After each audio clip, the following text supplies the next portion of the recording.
Farooq Syed, welcome to Up and Coming. Thank you, Karen, for having me. Dubai's real estate market is expected to increase by 13.5% in 2023. Wow. Which is the highest growth in any of the top 20 major cities in the world. There's an influx of designer buildings. Yeah. There's the Ellie Saab buildings, there's Cavalli Interiors, Pagani. Fendi. Armani just launched one. Armani on the Palm with Arada. Yeah. Fendi with Damac. 50 years down the line, I think Dubai's prices might be, even above Hong Kong, and definitely I think they'll be above New York and London. Now in 2023, you're seeing a lot of sales gurus, people online who are selling courses about sales. It's a big thing. I remember my dad still makes fun of me. He's like, Farooq always used to ask, when is this construction? Because there was a lot of construction. Same, actually. We always saw construction in Dubai, like everywhere. There's like there's road construction going on. There's construction going on here. There's construction. I completely relate to that. Never stopped. Look, go outside. There's construction happening everywhere. Testing 1, 2, 3. You're tuned in to Up and Coming, the pod where we discuss everything that is up and coming with your girl, Kiran Fatima.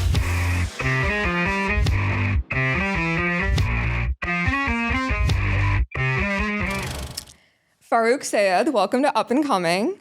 Thank you, Karen, for having me. So you are the CEO of Springfield Properties. That's right. And so before we start this episode, I kind of wanted to give a preface for two reasons. Okay. So when I was getting you on, I have a couple of friends in real estate, and I was like, oh yeah, there's Farooq Syed's coming on.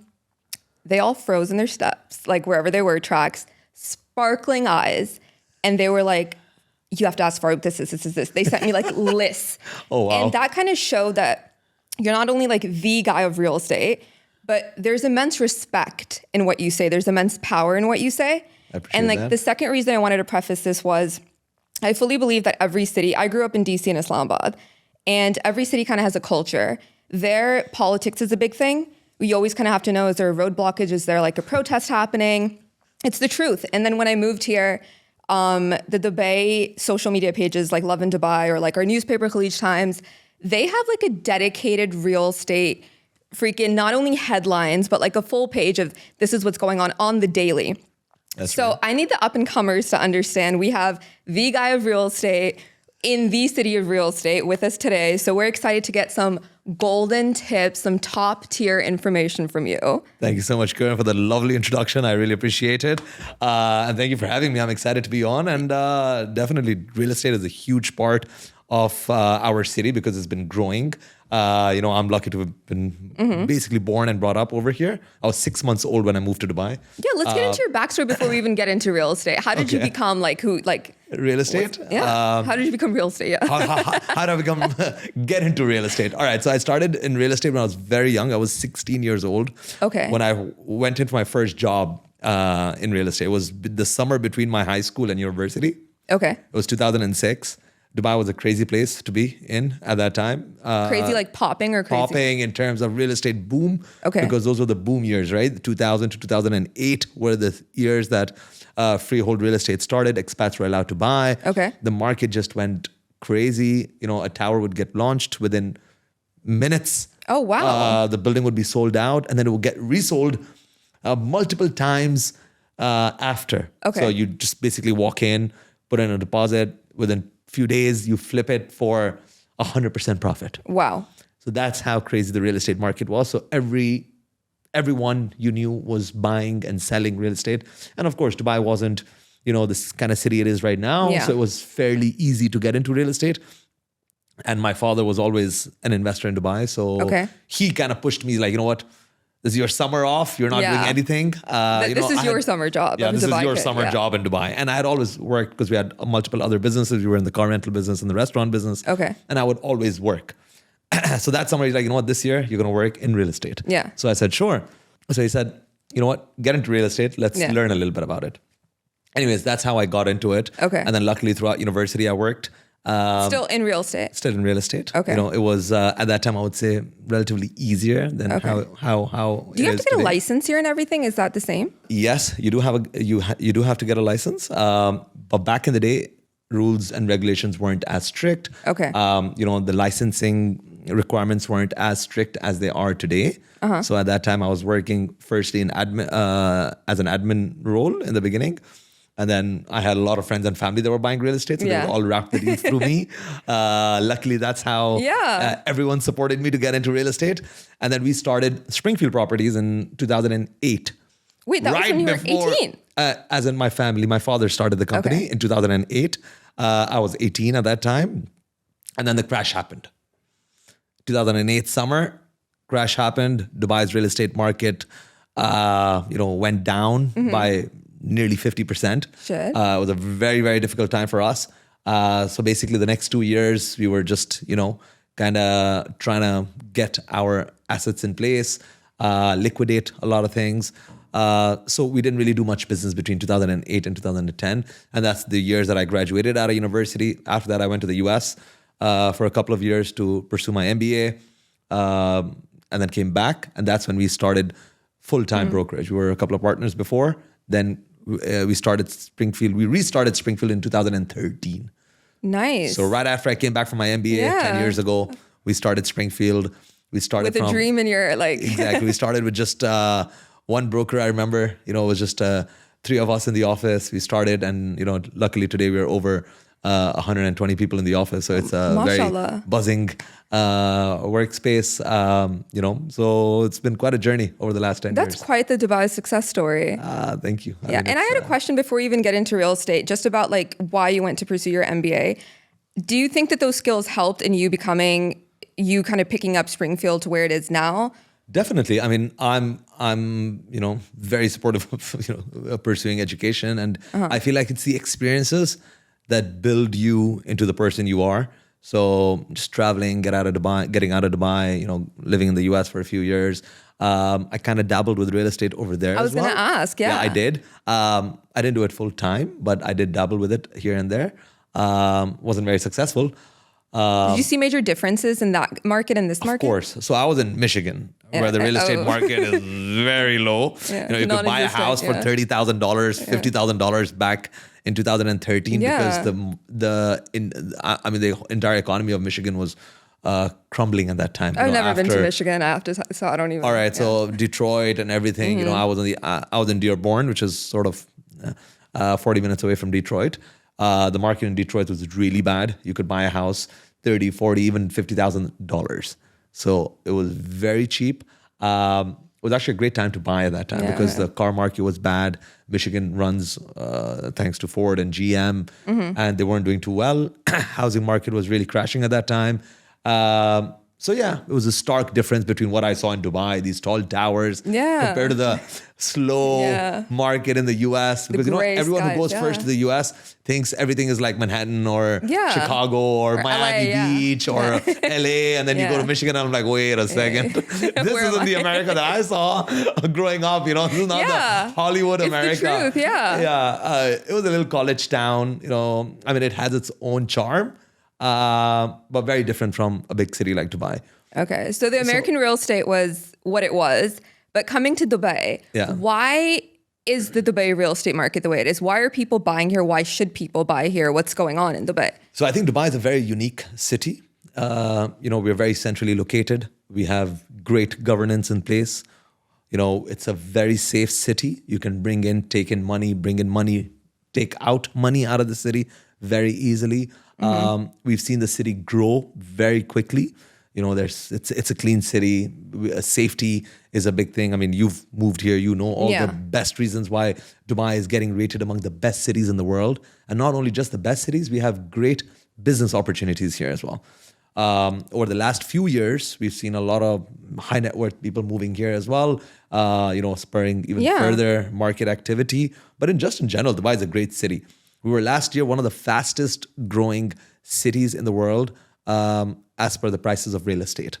So Dubai's real estate market grew roughly around 25% on an average, which was one of the highest in the world. And even this year, we are expecting Dubai. There was recently a Knight Frank report, I believe I read, that said Dubai's real estate market is expected to increase by 13.5% in 2023. Wow. Which is the highest growth in any of the top 20 major cities in the world. So 13.5. Then I think the number 2 city was at 4% expected growth. And Dubai was 13.5. And I mean, there's a reason for that. which is safety, security, cleanliness, lifestyle. Prices are still relatively attractive compared to other top cities Agreed. around the world. So Dubai is still cheap compared to Singapore, Hong Kong, London, New York, comparing it to the major global cities or financial hubs or powerhouses of the world. So I think it's still a very unique opportunity. And that's why people are, moving here. I was just in Singapore last week. Yeah, I saw. Yeah, so I was in Singapore. I went there for 3-4 days, ended up extending my stay for about a week. Checked out the real estate market over there as well. There are so many restrictions for foreigners to buy real estate. There's a 30%, there was a 30% tax for foreigners to buy an apartment or a condo in Singapore. Compared to here, what's It's zero. You don't pay any tax if you want to buy. You can bring in your money and we don't have any tax. We have a 4% transfer fee, which is what people call stamp duty around the world. In Singapore, it's 6%. Oh, wow. Plus, it's 30% for foreigners. And on 27th April, which is during the time that I was there, they increased that 30% to 60%. Oh, my God. I was like, wow. They're telling people, hey, we don't want your money. Don't come to our city. We don't want you to buy real estate. So there's so many restrictions. I was like, Dubai actually has one of the lowest transfer fees. We don't have any annual property tax. All right. We don't have any income tax. Yeah. We're just going to have corporate taxes. We're going to start. We've just introduced VAT, which is just 5%. So relatively, it's a lot easier to buy real estate over here. You could actually be sitting overseas and buy a property over the internet. You don't even have to come here. You don't even need to have a Dubai visa. You don't need to have a, resident status in Dubai. You could just literally do everything online, transfer the money online. That's insane. And that's it. You could buy a piece of Dubai, Yeah, that's insane. And that leads me to my next question. As the real estate market's increasing, that means Springfield's seeing a lot of business as well. Of course. I love the of course, who are the buyers that you're seeing? Who's buying? All right. So Dubai has a very diverse, just how our city is so diverse in terms of the nationalities that stay here. Even our buyer pool is very diverse. Is it only people that live here? Sorry? Is it only people that live here? No, we have a lot of international buyers. But I'm just telling you, generally, as you see, Dubai is such a diverse city as well. Even our buyer pool is very diverse. Of course, we have Indians, which has always topped the charts. Indians, Pakistani, British have always topped the charts historically. But now, over the last few years, we've seen a lot more Europeans from different countries. France was, I believe, on the top 10 list for this year. Russia, over the last 1 year, Russia, and after the Russian-Ukrainian war, we've seen a lot of Russians coming in. Chinese have just started coming in just a few years ago. Yeah. And now we're seeing a lot more coming through because during the COVID years, there was a bit of a slowdown because of their travel restrictions, but now China's opening up again. So China is once again a huge market for Dubai. And if you go down to Dubai Mall, if you see the signboards are like in Chinese as well. Yeah, we have Chinatown now. We have Chinatown now in Dubai Mall, exactly. Yeah. I think I just saw it on Instagram. Someone posted about how their like really cool stuff opened up there. So Chinese is now, this year we're expecting the Chinese buyers to come in a lot. So that's generally the biggest nationality. But then we have Americans, Canadians, South Americans. You name it. We have over 200 nationalities. I think it was a report that came out from the land department that we had over 200 nationalities of people that bought property in Dubai. Yeah. And I think the biggest, like you hit it with the nail, articles that we're seeing is there is a lot of European influx coming in. Yeah. This is compared to where were they settling or not settling, but where were they buying more before? I think now the interest is here. After COVID, we've seen the European economy is really suffering. It is, yeah. Real estate markets aren't doing too well. That's where Dubai sort of capitalized on this situation. So post-COVID, the way Dubai opened up as a city, how things became, open. Dubai's been open for business, how they handled the entire COVID situation with vaccinations and everything. That actually attracted a lot of people to move to Dubai. People were sick and tired of being locked up there. Yeah. Economy's not doing too well. Real estate market is not doing too well. And I think that's what really attracted a lot of people over here. People love the sun, the beach, the lifestyle that we Agreed.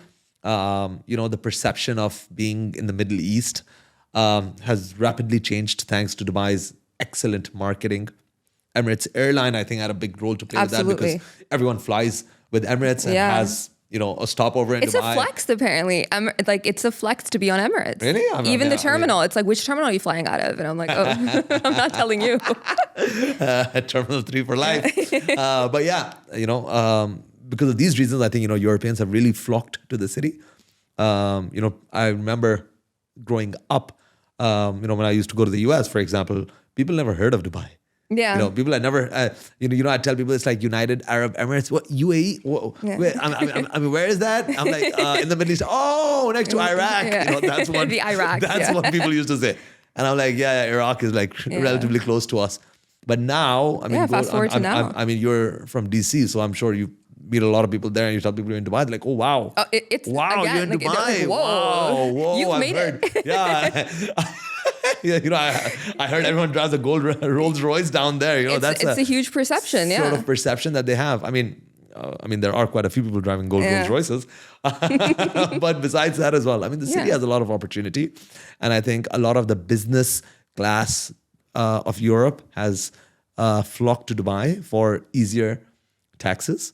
So tax is a huge benefit. Yeah. I just was with a European couple just a couple of days ago. They bought quite a few properties from us, and they're moving their business all to Dubai just because they're like, we're in the highest tax bracket in Italy.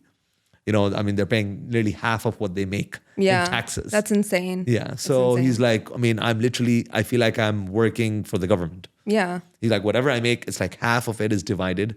And then later on, you get your income, that's further taxed. So eventually, they realize that, we're not getting as much benefit for being located in Europe. So that's what, having tax-free status for businesses, making it easier. The golden visa rules really helped. I think, having a 10-year residency visa over here, making it easier for even older people to remain in Dubai. So previously, I remember growing up, a lot of my friends whose parents didn't have businesses in Dubai, they would always have to move back to their home There would country. be that huge immigration that happens when you're like around 18, So 19. after your 60s, after your dad's turning 60, everyone would be like, okay, we're either moving back to wherever they're from, or I don't know, go further ahead to Canada or US or the UK. They would be sending money back home to build homes there because that's their retirement home. Now Dubai's like realized that they're like, why are we getting rid of these 60-year-olds who have money, who are generally, very good additions to our economy. They use hospitals. I mean, people over 60 are a very, very good addition to the economy. 100%, yeah. Why would you get rid of them? So now they have all of these visas for those people as well, as long as you're, of course, have some sort of an income or own some sort of a piece of real estate, you can remain here. And I think all of these reasons have really helped spur Dubai's growth as a city, and of course, helped us in the real estate field as well. Is it a seller's market? What does that firstly Definitely. mean? And then, what? Yeah. All right. So there's a seller's market and there's a buyer's market. Yeah. So when the market's not doing too well, we refer to it as a buyer's market. Why? Because the buyers can set the rules. All right. Buyers are king. Right now, the market's very hot. Prices have been on the incline. So of course, the one who's selling is the one in charge of the deal. So he sets his price, and that's what we refer to as a buyer's market. Anything that's doing well is a buyer's market. Anyone that's not doing too well, is a seller's market. Anything that's not doing too well is what we refer to as a buyer's market. So then for the rest of us who are like buying versus renting, at this point in time, it's not necessarily a great time to buy, would you say? I do not agree. I think over the last 2 years, the market has gone up. A lot of people who are buying now, they always say, the market's a lot higher than what it was 2 years ago. Yeah. I wish, I'd bought 2 years ago. Yeah. Yeah, Listen I wish to I bought you. 2 years ago. Yeah, but okay. I mean, what they always say, the best time to plant a tree was 20 years ago, but the second best time is now. I always say, especially for first-time buyers, I mean, if you're talking about people renting versus buying, I think the best time to buy a property is when you have the money to buy it. Yeah. I mean, if you have the money to buy a piece of real estate, it's better to pay your own mortgage rather than paying for someone else's mortgage, right? Yeah. So it's always good to get your feet, into the market at least. Yes, it was a better time 2 years ago, but I think Dubai's real estate market, of course, goes through its own cycles. And between 2016 to 2020, we saw a softening market. Okay. In COVID, we saw a downward decline very quickly. Of course, globally, the world wasn't doing too well. Yeah. So Dubai had a very quick recovery. So now that people are comparing the increase, they're comparing it to an unrealistic price that existed in the year of COVID. Okay. So the recovery percentage seems quite high. Yeah.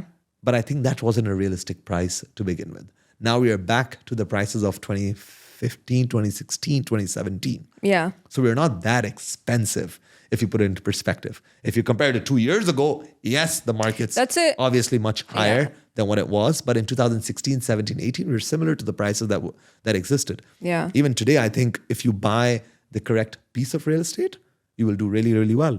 If you think that the price of 2020 is going to come back, I doubt it. I doubt it's ever going to go back to that. So I do think that, yes, even today, if you buy a prime piece of real estate, it is a very, very good opportunity and you will get very good rental return. You know, all around the world, we see rental returns in major cities around 2%, 3% on your investment.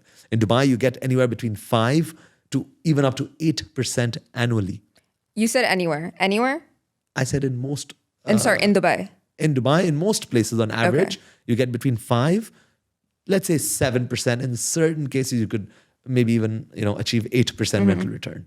Okay. I mean, But that's I feel like the average. I feel like you made a good point because even within the rental community, as like the patron of them, all my friends and I lamenting, we missed the COVID rental prices. It was so cheap. Whoever got in when they were renting in COVID can still have those prices.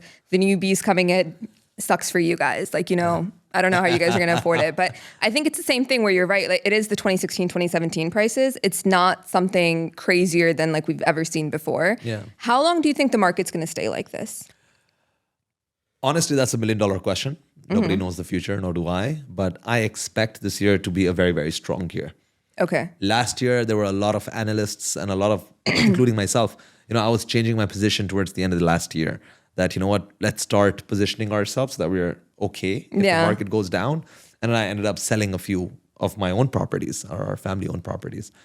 And now I'm regretting, why did I? Yeah. Because the market's just, just recently, last week, I think there was an article that this April of 2023 was the strongest April ever in Dubai's real estate market. We've never seen these many transactions ever. That's insane. In any April in the history of Dubai. So that's how active the market is.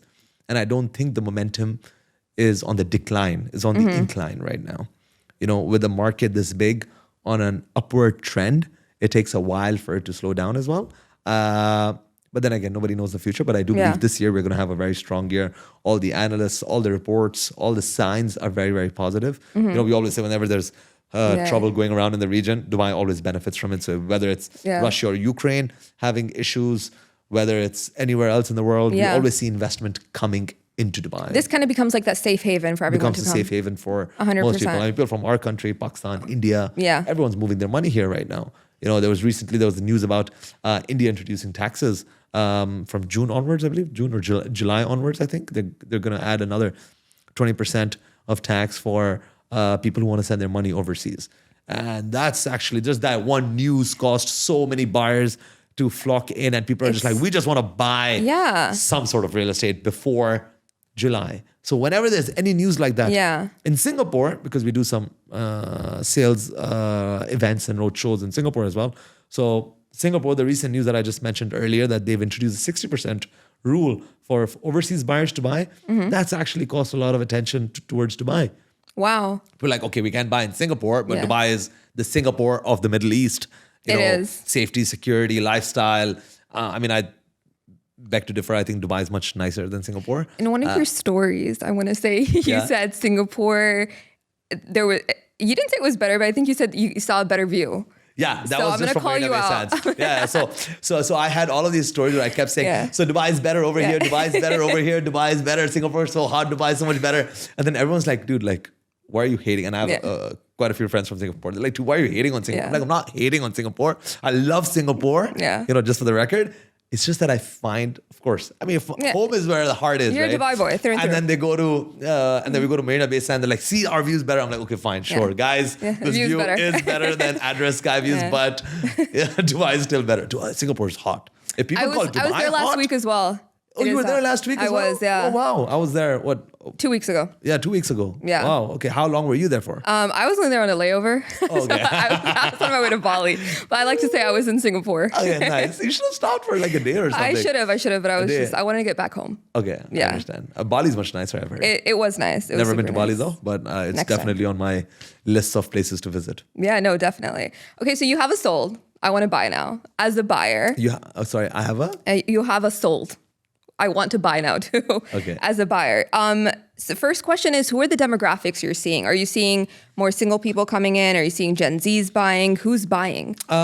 Gen Z is not so much. Okay. I mean, single people, of course. I mean, you have all sorts of buyers over here, but no, primarily it's obviously people above 30s, in their 30s are the ones that you Families. start buying real estate. I mean, I feel like that's on That's average. yeah. I mean, of course, you have a few millionaires who were born rich or True. strike gold earlier on in their life. So, of course, you have those people buying real estate as well. But no, the average age is 35 plus. Okay. All right. Majority of them are generally families. All right. Or young couples who are getting up, just recently married or something, moving into larger spaces. So those are the general demographic of people we see. But of course, we do see younger Gen Z buyers as well. Recently, we saw a lot of crypto guys. Yeah, coming in the crypto brothers are everywhere. Yeah, so I was recently. I actually did a podcast with Carl Runefeld. He's pretty big in the crypto space. So he's super young, and he's done a lot of property transactions. And in his group of friends, or in his community, I would say, Yeah. of crypto millionaires. There's quite a few that have really splashed on some nice pieces of real estate in Dubai. I can see that, yeah. Yeah, there is a different demographic, but the average is you're 35 to 50 years old. That is overall, you would say 70% of the buyers that are coming in. This was a question I always had. Here, it's the first place on Earth, I'm going to say. I've seen there's an influx of designer buildings. Yeah. There's the Elie Saab buildings. There's Cavalli Interiors, Pagani. Fendi. Armani just launched one. Armani on the Palm with Arada. Yeah. Fendi with Damac. Cavalli Yeah. with Damac. De Grisagono with Damac. Elie Saab villas. Lamborghini villas. What does that mean? Are we now... It does the way retail, these purses actually retain their value. Yeah. Do you anticipate these properties retaining their value? Definitely. Why? I'll ask you a question. Why would you buy a branded bag as compared to a regular, non-branded bag? Why? Because of the perceived value 100%. of quality, all right, of status, all right. Similarly, a branded piece of real estate will hold its value, in my opinion, and will retain its premium because of nicer common areas, nicer furniture in the lobby, a higher standard of living in general. And I think the kind of people that we have in Dubai, especially over the last few years, we've seen prime real estate do really well. Okay. So unlike other cities, Dubai doesn't have a shortage of land. Yeah. All right. If you drive down south over here, we have desert, which can be very easily, made into more buildings. Yeah. Like other major cities, Yeah, we always have some 100%. sort of restrictions. In Dubai, we don't. So prime real estate has done really well. And then within the prime segment, there has to be differentiating factors. And I think that's what developers have tapped into. I think I was reading a study that Dubai is quickly becoming the city with the most designer residential buildings in the world, right behind Miami. Oh, So interesting. Miami has a lot of designer buildings as well. And now Dubai is quickly, I think, going to become the top city in the world that has the most number of designer. Yeah. And I think a lot of the buyers that we see, for example, I was going are to say, people do you that see them value buying it. it? Oh, yeah, of course.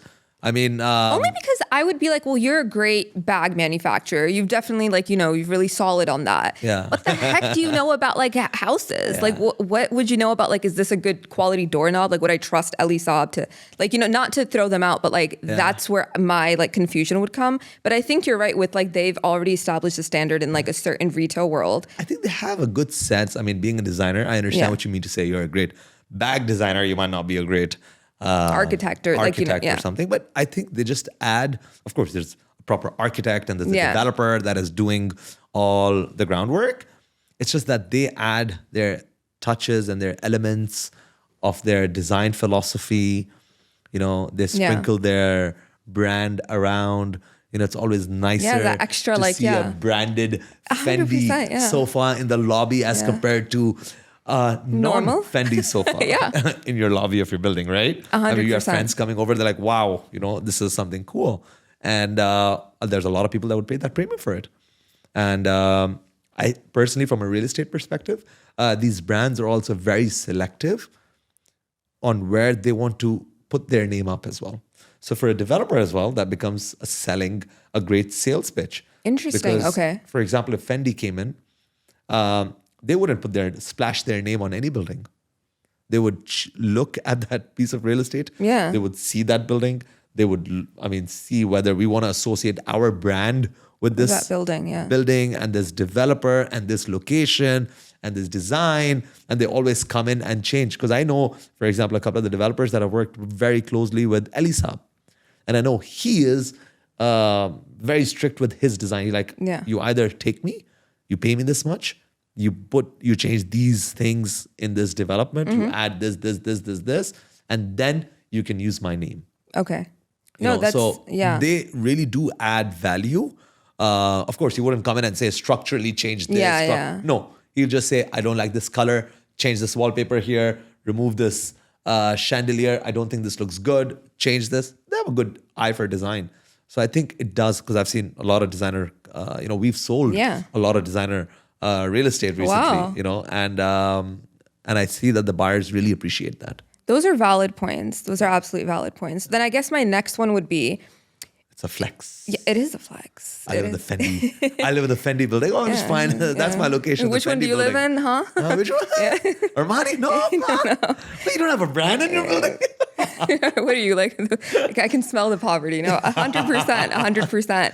So in America, Michigan, or anywhere, crime is a big thing. Like, Of course. Michigan's actually one of the most dangerous cities in America. Yeah, you're right. Detroit, 100%. I think number 2. 100%. Right after, Yeah. I think Atlanta, I think so. Yeah, But it's definitely in the top. It is. But I know when I was buying there, not in Michigan, but in DC, crime, what's a good school nearby, what's a shopping mall nearby, because we have some strips or here, the Starbucks. Yeah. Like we were talking about before, there's this one lady saying, wherever there's a Starbucks or a McDonald's, they really do their research on that property, so maybe buy something closer. The Bay doesn't have the whole crime aspect. Schools, I'm not too sure because I don't have kids, so I don't really know what that aspect is. But what should we be looking for here when you're buying? All right, so schools is a big thing, definitely, even in Dubai.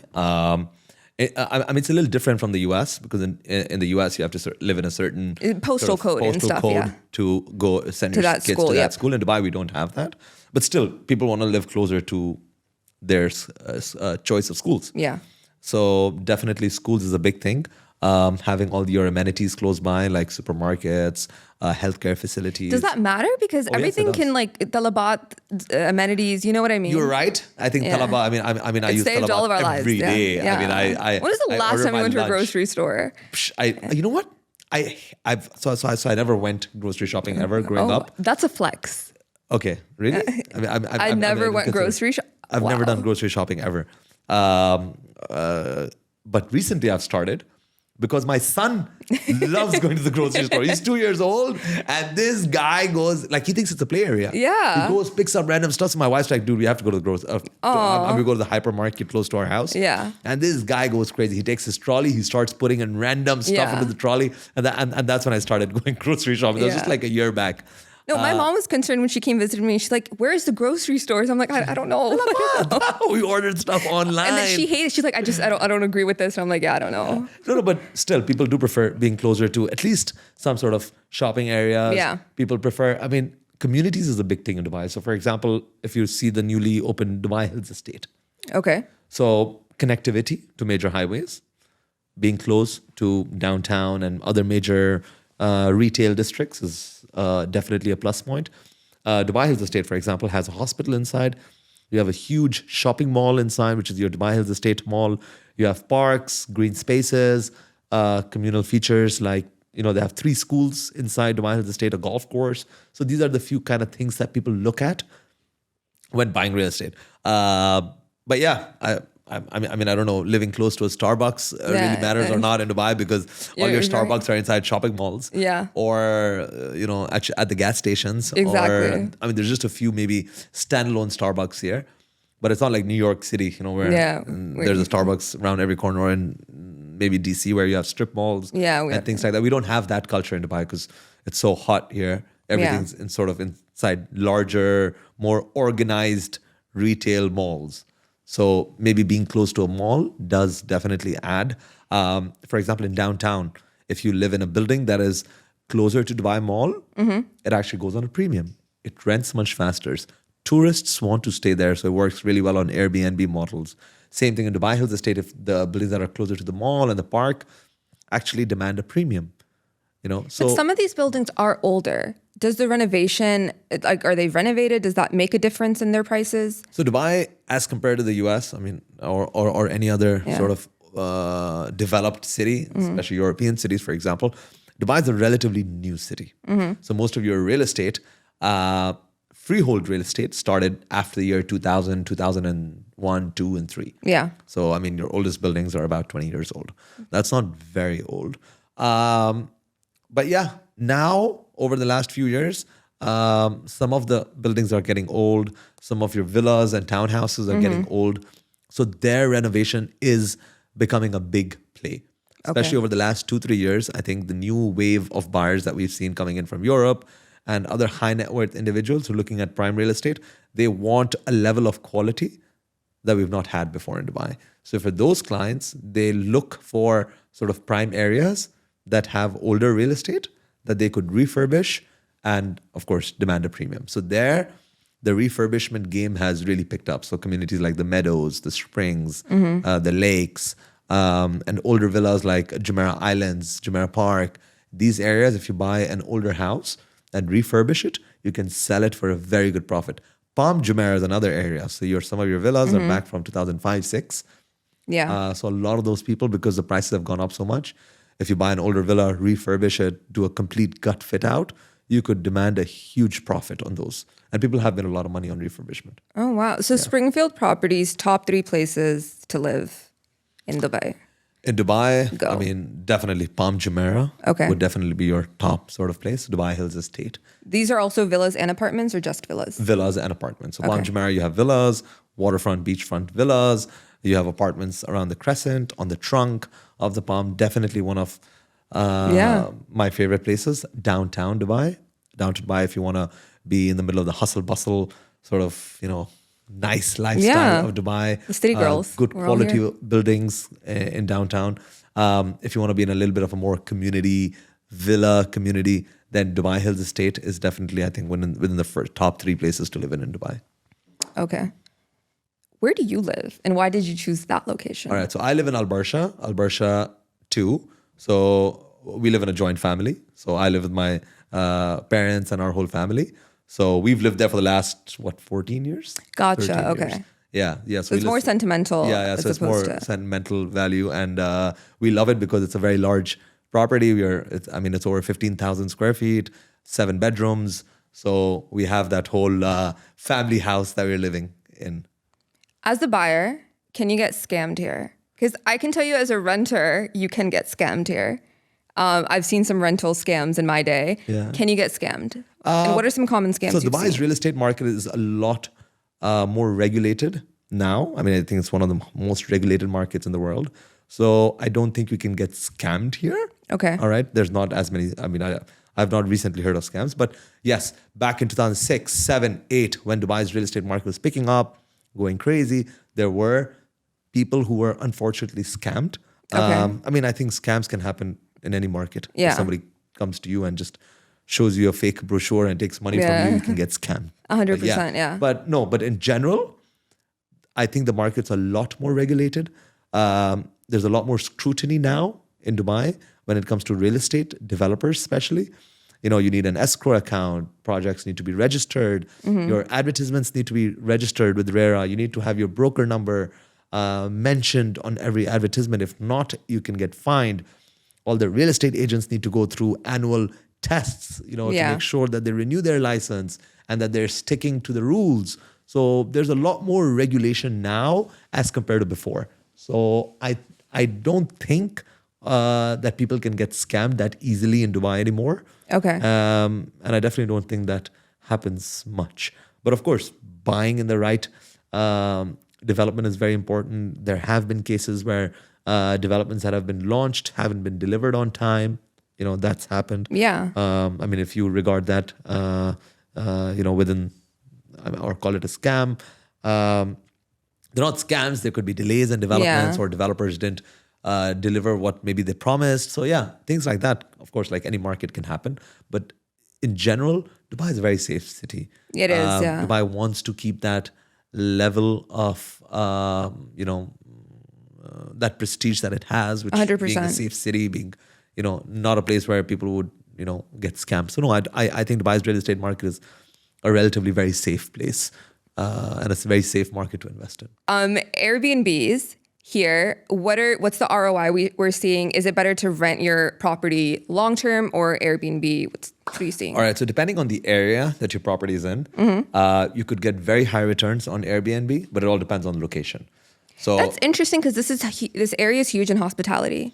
Yeah, Best hotels are here. and many hotels. Why would someone want to stay in Airbnb? Why? Because we are seeing so many tourists coming to this city. Airbnbs can sometimes work out to be cheaper than hotels, and you get a lot more space. So if you're, for example, traveling here with, I don't know, a family of 4 or 5, fitting them into a hotel suite would be a bit uncomfortable. Or if you rent 2-bedroom suites in a 5-star hotel, for example, it's very, very expensive. Especially if people are staying here for 7 days, 10 days. And now we're seeing a lot more tourists coming in for longer days because Dubai has so much to do. Yeah. So those that are coming in with families or larger families and want to stay here for 10 days, they would prefer to live in an Airbnb where you have a kitchen and, you can easily operate out of an Airbnb. Yeah. So it works out to be much cheaper. And like I was previously saying, that Airbnbs only work in certain areas, which are more tourist centric. So your downtown, Dubai Marina, Palm Jumeirah, these are sort of your hotspots for Airbnb. For example, if you owned a villa in, let's say, Arabian Ranches, great community to be in, but not so great for Airbnb. Your rental return on Airbnb wouldn't be as high. But if you have a villa on the beach in Palm Jumeirah, you'd still get a super high ROI because there are people that would rent. I have a client actually, she rents her villa for $1 million a month. What? 1 million dirhams a month. That's 12 million dirhams a year. Oh my God. And her villa is rented. And I'm like, dude, who is renting your villa for $1 million dirhams a month? That's wild. But then I was going to say, is the ROI sustainable all year? Because tourism season isn't here all year. Airbnb is not sustainable all year. Because tourists here are like not exist in the summer. So we have a sister company called Homes Getaway. Okay. All right. Where we manage Airbnb, and actually my sister takes care of that. We love a female, entrepreneur. Oh, yeah, 100%. definitely. She's doing amazing. We need her on the pod. Oh yeah, we'll definitely get you connected for your next podcast about Airbnb. So your returns are very high in your winter months, definitely. But in Dubai, we have great weather around 7 months of the year. Even now in May, I mean, right now it's great. So roughly 8 months of the year you have very good. In the summer months, it goes down a lot. You'd probably be renting out your Airbnb at maybe 50% of the rate that you would achieve in December. But on an average, you would still make 20 to 30% on average higher than what you would make on an annual rental. Gotcha. Wow. So if you're renting your property, let's say, just for example's sake, let's say you rent out your property for 100,000. If you're doing the Airbnb model, you should be generally, on average, be able to earn 120 to 130,000 per year. Wow. That takes up your ROI by 20 to 30% on an annual basis after you've paid all costs.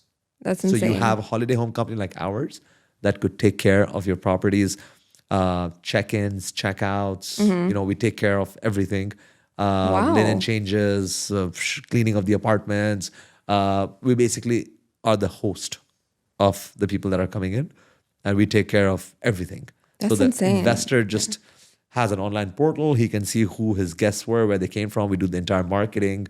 And it's actually a great model for a lot of investors in Dubai because they prefer renting their property on short term, because the way the market's going up, and you briefly touched upon it, that the rental market 2 years ago was very low. Yeah. And now it's very high. So people don't want to give their property sometimes on an They annual don't, rental, because yeah. then you can't increase your rent. Sucks to suck. For an investor, he's like, Yeah. okay, I've rented my property for 100,000 and now it's, renting for 200,000, but unfortunately I can't, kick out my tenant because the rules are very tenant friendly Yep. in Dubai. So investors actually prefer, rather than giving an annual rental where they're stuck with one tenant and they can't, increase their rent, when the market's moving up, they prefer to put their property on an Airbnb model where they get a higher ROI, someone to manage their property. And if tomorrow they want to sell their property, it's already nicely staged. Because Wow. you have to have nice furniture for an Airbnb, right? So 100%. it's nicely staged, easier to sell, faster to sell. Properties that are rented don't sell as fast. So if you're an end user buying a villa, Yeah. you wouldn't want to buy a villa that's rented for another 9 months, for example. That's true. Wow. And then after 9 months, you can't kick out your tenant. You'd have to give a year notice. So it'd be like a year and a half before you can Wow. finally move into a property that you've just purchased. So people prefer buying vacant properties. So that's why Interesting. people like to, yeah. give it on a short-term basis, earn better ROI. But once again, it's more location basis. So if it's Yeah. in a hot location, closer to public transports, closer to more sort of touristy areas, JBR does phenomenally well. I can imagine Marina JBR does doing, really yeah. well. Anything that's close to the beach does well. Palm Jumeirah, obviously. 100%, yeah. Downtown does really well. Now, recently, Dubai Hills Estate and Dubai Creek Harbor have also picked up for holiday homes. But these are sort of the areas that you want to stick to if you want to give your property on Airbnb. Gotcha. All right. Thank you for that. So this was from the buyer's perspective. Yeah. I would love to ask the realtor perspective questions, but we have our resident Gen Z real estate agent here who's gonna Gen Z. He's gonna put you on the hot seat and ask you like the real questions. It's orange color as well. Hamad, Yeah. are you ready? I want to start out by sort of giving you a little bit of context, because the questions I'm going to ask is sort of something that a lot of real estate agents in Dubai, especially young ones that are coming into the market, think. So I joined real estate when I was 19, and I know you joined real estate when you were relatively young as well. You were 16. And so pretty much for the majority of your teenage years and adult life, you have been in real estate. So, no one more qualified to answer the question. When you get into the market, there's a lot of advice that you get from a lot of people. And now in 2023, you're seeing a lot of sales gurus, people online who are selling courses about sales. It's a big thing. I want to ask you, because of the fact that, you are one of the most experienced and successful agents in Dubai, what has actually worked for you in the practical sense in terms of sales? And if you could give an example of like one of your deals that, you sort of use this process that, you sort of follow throughout the experience that you've gained and sort of made a methodology of your own. So if you could sort of clarify on that, that would. All right. So first, before I get started, you have to be very careful from where you consume information. Especially as a young real estate agent, you're like a sponge. You take in all sorts of information from anyone who's willing to give you or, talk to you, literally.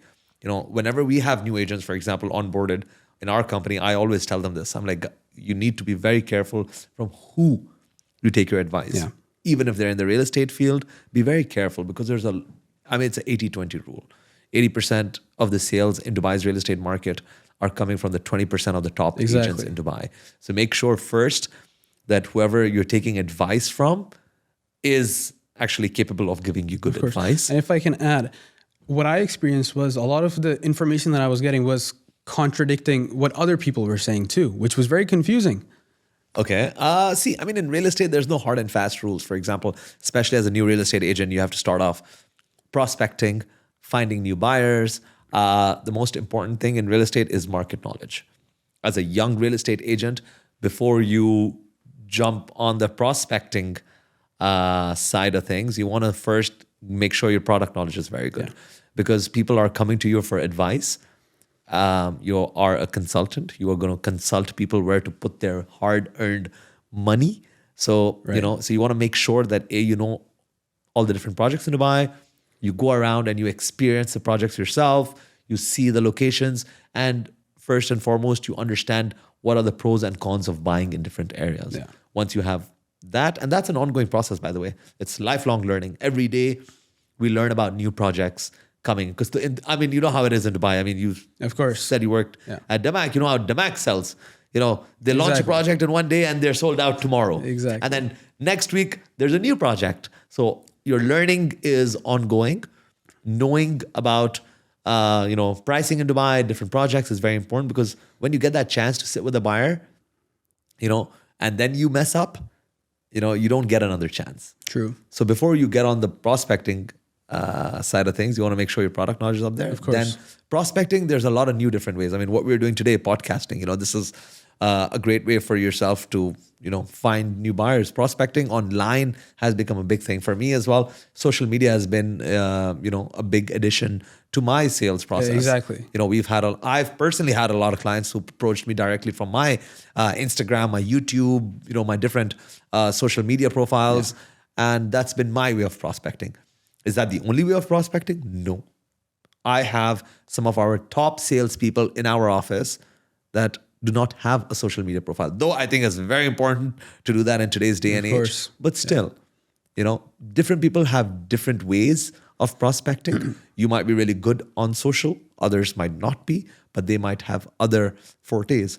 So you want to make sure that you prosper through your own, way, or whatever you're comfortable doing. And there are so many different ways of prospecting. Understanding the sales process or understanding the sales cycle is very important. So obviously, number one is product knowledge. Number two is prospecting. Number three is the way you approach and contact a client. All right. Now this guy has money. He probably has some sort of requirement. How you approach him, how you take that sale forward makes a huge difference. The way you present comes after you approach. Approach could be even through a direct message these days over Instagram. Yeah. That could be your way of approaching. Yeah. You could go to an office of, a wealthy individual who buys a lot of real estate, try to get through to the, through the door of his office, get through to through his secretary or the people at the door. Then is the presentation part. Presentation part is very important as well, how you present. This is generally the easiest part of the sale. Right. It's very easy to learn how to present something. And actually, a lot of salespeople get into sales because they think they're very good at presenting. He's like, I've sat through so many interviews where people have said, I'm really good at presenting. You bring me a buyer and I will close the deal. And I said, Habibi, that's the It's easiest. not that simple. No, that's the easiest part of sales.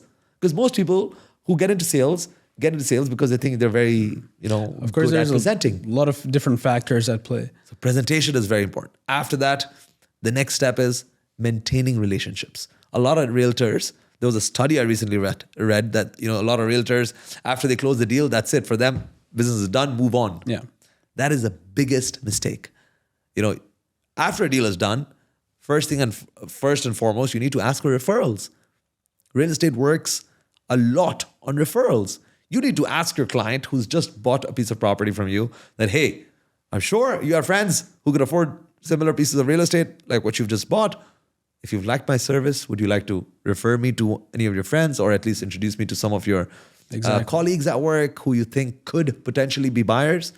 All right. After you ask for referrals, maintaining that relationship is very important, because the same client can come back again and again and again. Over the years, I've had a client who's bought many clients of mine that I've been working with for over 10 years, and they still to this date buy and keep selling real estate. So it's the way you maintain those relationships is very, very important. That's some of the steps I believe that any realtor should follow. All right. And like I said, prospecting is, each of those steps, there's a whole science behind it. Yeah, of course. But definitely consume positive information about sales. It'll definitely help you or help anyone who's getting into the field. Yeah, brilliant stuff. I want to ask one last question. So if you look at Dubai's market, it's the real estate dynamics are not really comparable to a lot of other markets like London, New York City, because Dubai in essence is still developing. There's still land that needs to be developed upon. There's still Correct. years ahead that we're going to see more developments come up. And so we see that the way the market grows, it's not consistent with what we generally see in other markets. Where do you see Dubai in, let's say, 50 years?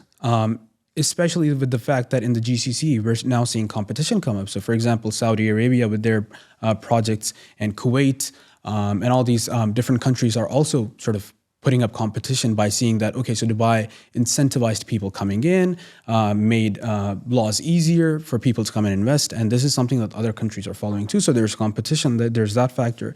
So where do you see Dubai in 50 years? All right. So let me answer you the two parts of your question. Number one, when you compare Dubai to, you said the two cities, London and New York, they're very limited in terms of the space. Previously, we were talking about Singapore as well.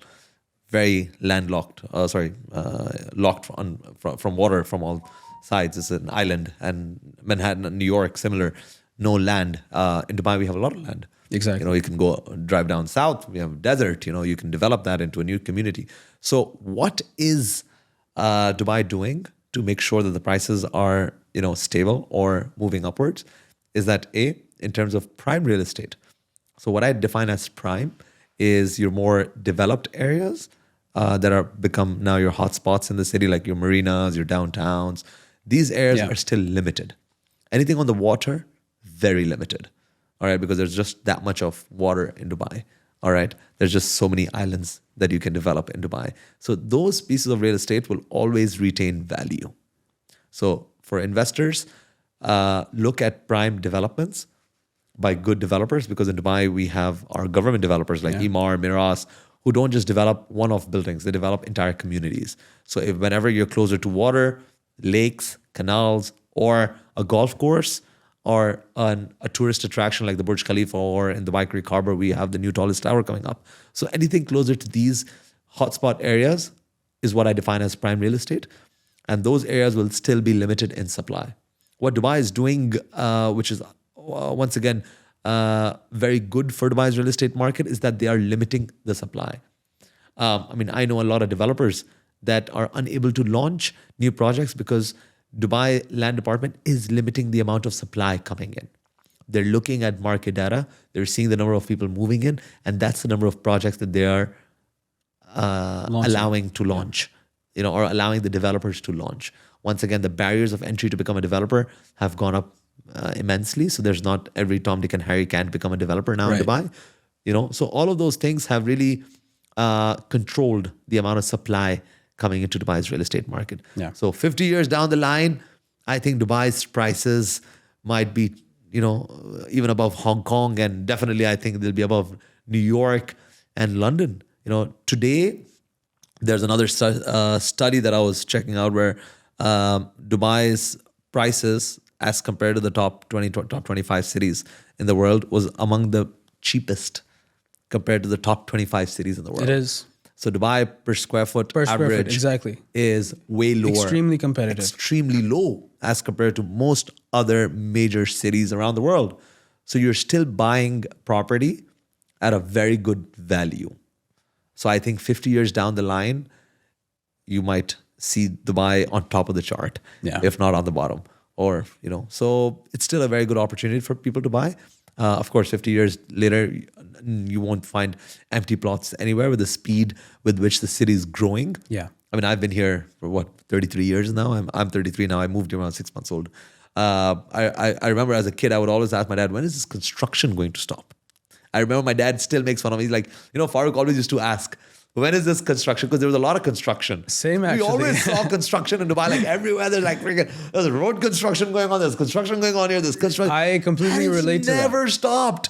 You know, I mean, look, go outside. There's construction happening everywhere. The way the city is increasing in size and our population. There was a population study.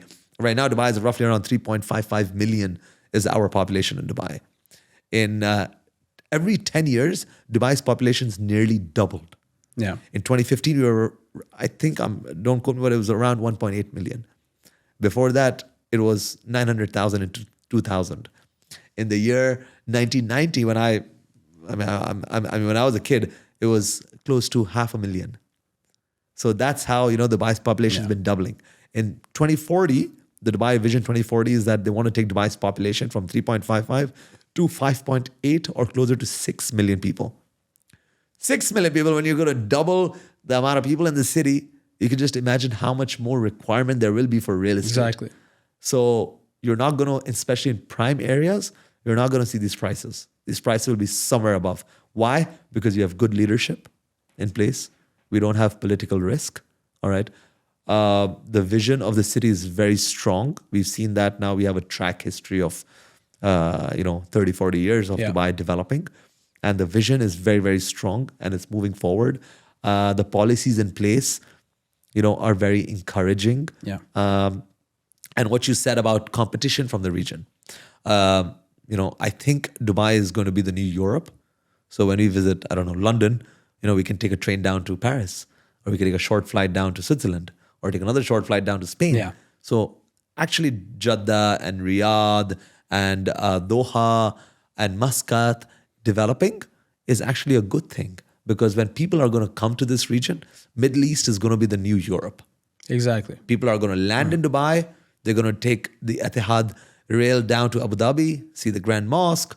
From there, take a train down to Doha, check out Doha as a city, check out the football stadiums, take another short flight down to Jeddah, check out the music festivals happening in Jeddah, do that entire Middle East tour.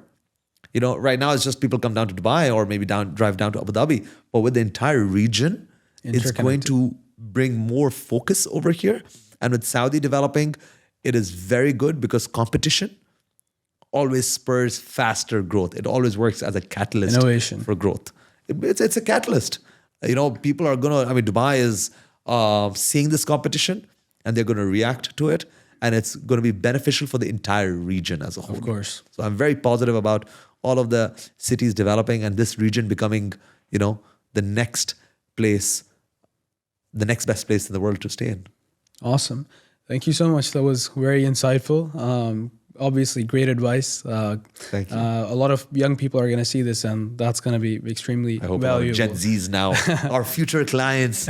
Future clients. 10 years down the line, all our Gen Zs are going to be super rich and buying a lot of real estate, hopefully, in Dubai. Yes, of course. So we're going to have Karen come back in. Ladies and gentlemen, that was Hamad Mustafa, our Gen Z real estate agent. I was listening in, and honestly, Farooq, you convinced me to remove to the Middle East when you were like, "This is the future." Like it just, literally. Remove here. Yeah, if I could just pack my bag. Sell all your. I want to sell now. everything all around the world and invest here. No, 50 and I years agree, down the line, you're not going to have these opportunities. No, I agree, because even in this 1 year I've lived here, I went to like the FIFA World Cup. Oh. Formula One, there's like 1 million going on around. There's Jeddah, there's Abu Dhabi, there's even Baku if we're going to be like.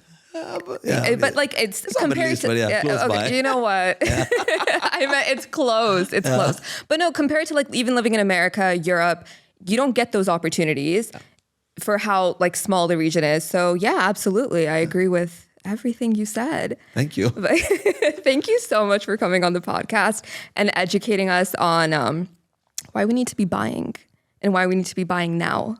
All right. Yeah. Then I've done my job, I guess. You absolutely have. Right? Yeah. Thank you so much for roll out the checkbooks right after this podcast. I mean, let's get the contract rolling. Let's go. Let's go. Well, thank you for having me, Karen. Yeah, no worries. Thank you so much. All right. I feel like that was a good episode.